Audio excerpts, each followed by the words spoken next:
C'était une découverte pour moi. C'est un très beau livre, délicat, sensible.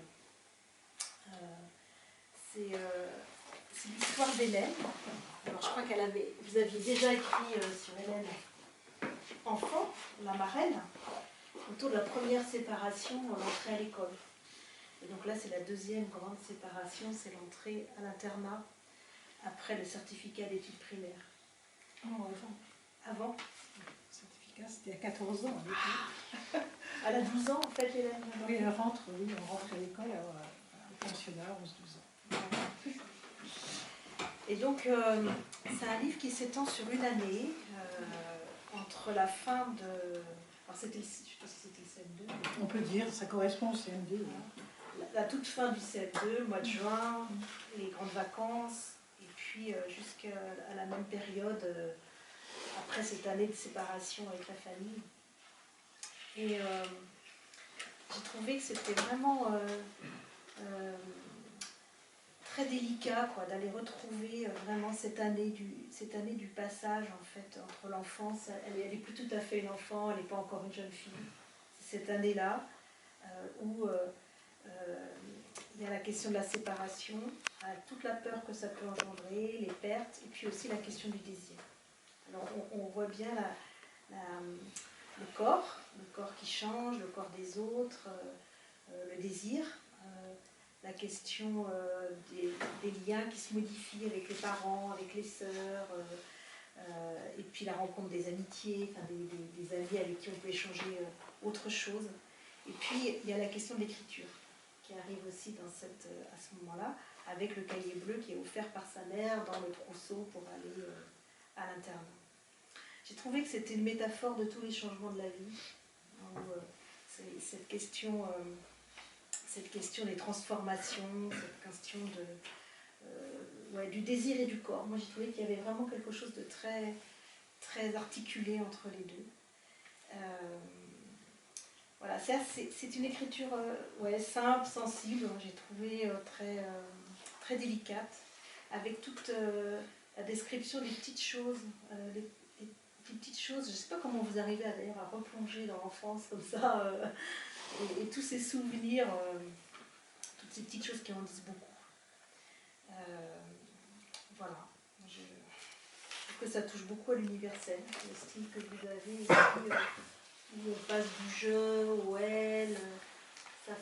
Ça convoque vraiment chez chacun les souvenirs de cette période-là, les souvenirs qu'on croit d'ailleurs avoir, ne plus du tout avoir, et puis qui reviennent à la lecture d'un autre livre.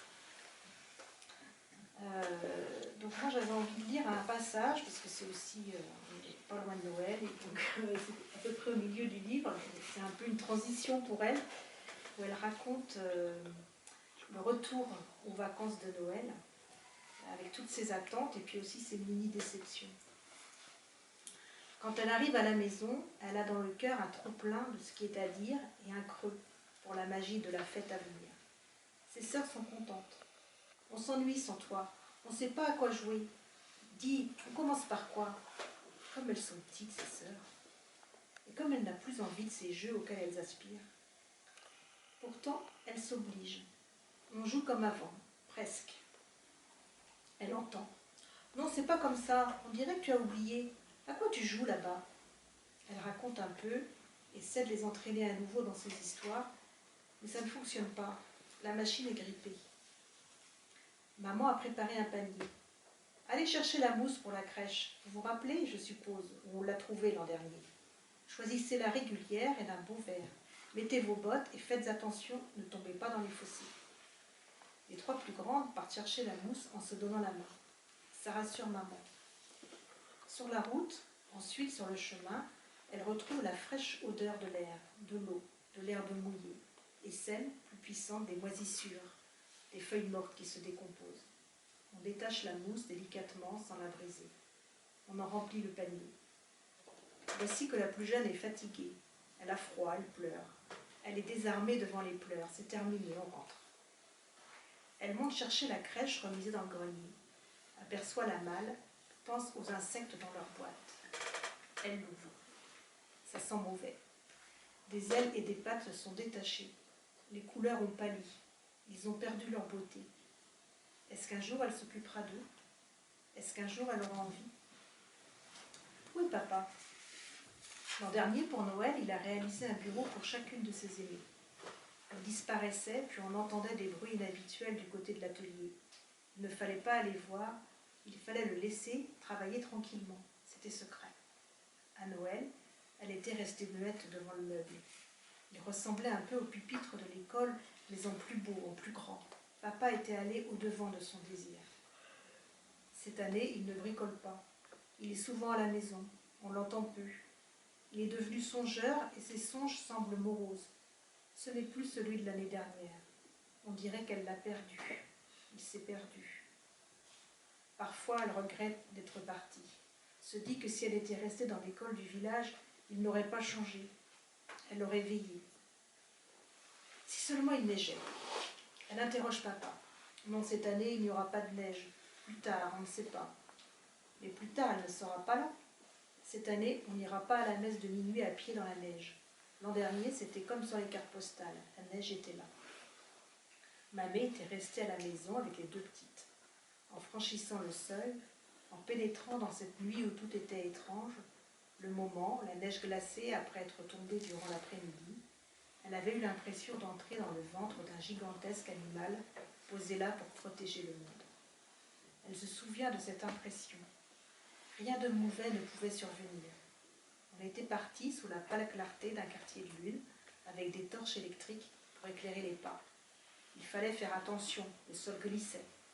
À chaque carrefour, les gens se rejoignaient et le groupe grossissait. Dans le bourg, la clarté des réverbères faisait sur la neige des grandes flaques de lumière. On ne reconnaissait plus rien.